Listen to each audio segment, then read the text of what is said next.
Bonjour, donc voici une vidéo sur le séparateur d'huile. Il y aura un petit séparateur d'huile et puis un autre moyen. Les gros séparateurs d'huile qui vont sur les centrales et tout ça, ça sera une autre vidéo parce que là ça comprendra d'autres appareils qui sont avec. Donc ça je ferai une autre vidéo pour ça. Donc ici on va se contenter de voir les deux séparateurs d'huile. Donc je vous montrerai aussi bien sûr sur le tableau comment c'est branché. Pour le moment je vous montrerai des appareils et après sur le tableau. Allez. Alors ici on a un séparateur d'huile. Ici on a la sortie du gaz refoulé. Ici on a l'entrée qui vient du compresseur. Donc on rentre avec le compresseur ici, on ressort ici. Et à l'intérieur on a ce qu'il faut pour, je vais vous montrer l'intérieur après, où vous allez voir un système qui nous fait tomber l'huile au fond, et l'huile va ressortir par le petit tube 1/4. Donc ici, on voit notre séparateur d'huile, avec ici l'entrée du gaz qui vient de refoulement du compresseur, qui va passer ici à travers ça, et cette espèce c'est comme une éponge pour nettoyer les casseroles et tout ça.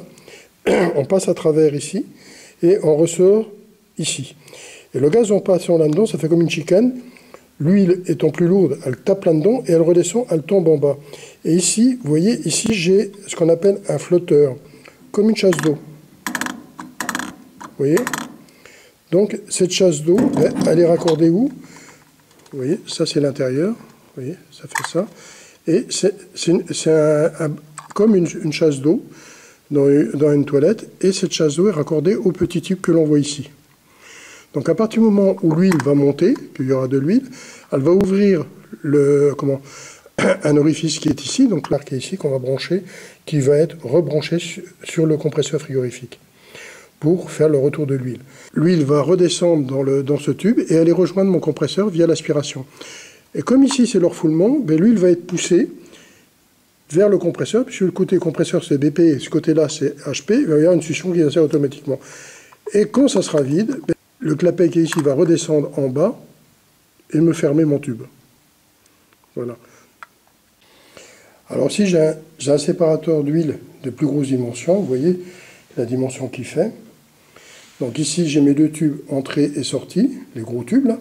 Et ici le tube 1/4, c'est le tube 1/4 qui va ramener l'huile au compresseur. Donc je vais vous montrer l'intérieur maintenant. Donc ici ça c'est l'intérieur de mon séparateur d'huile. Ça va rentrer dans cette pièce-là, comme vous voyez. Tout ça, ça rentre dedans.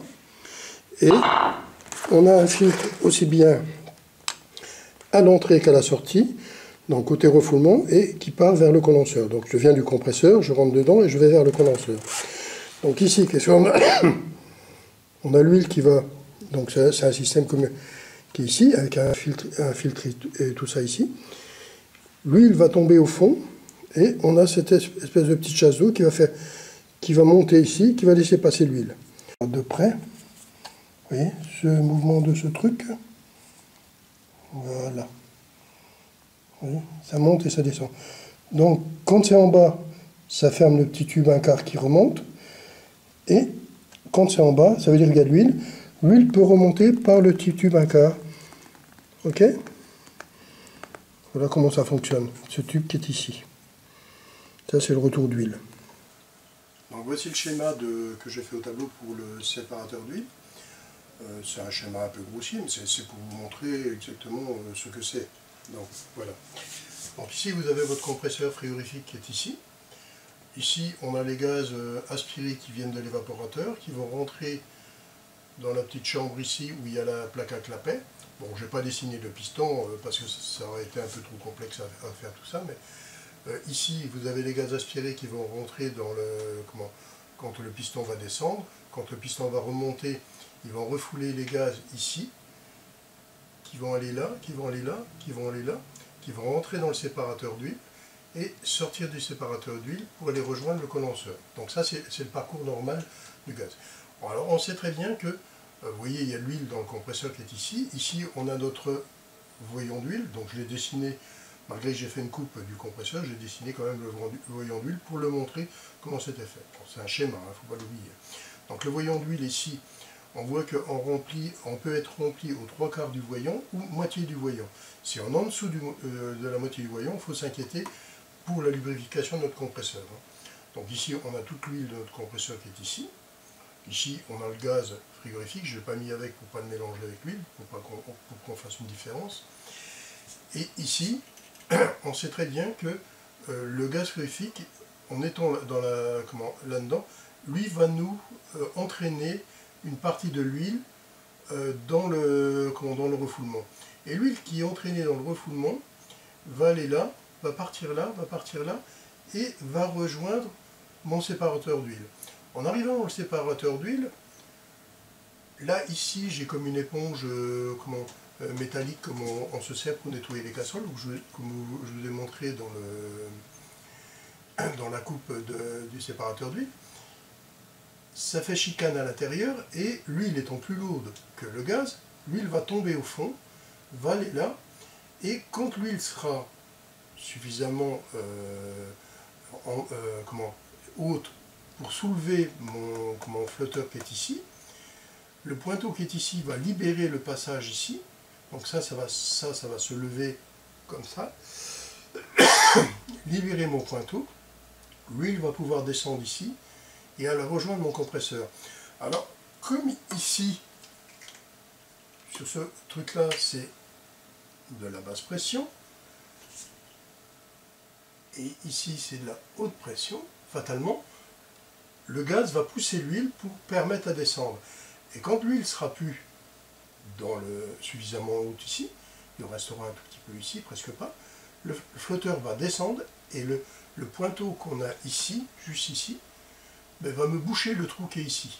Là, comment ça fonctionne, comme je vous ai montré dans les coupes.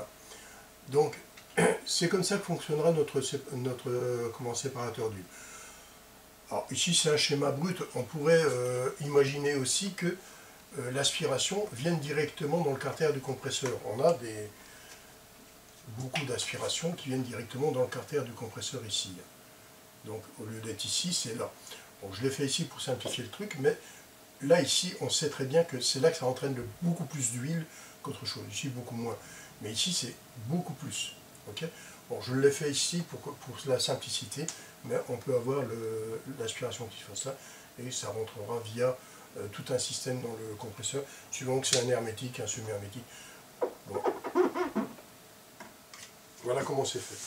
Donc voici le schéma de ce séparateur d'huile.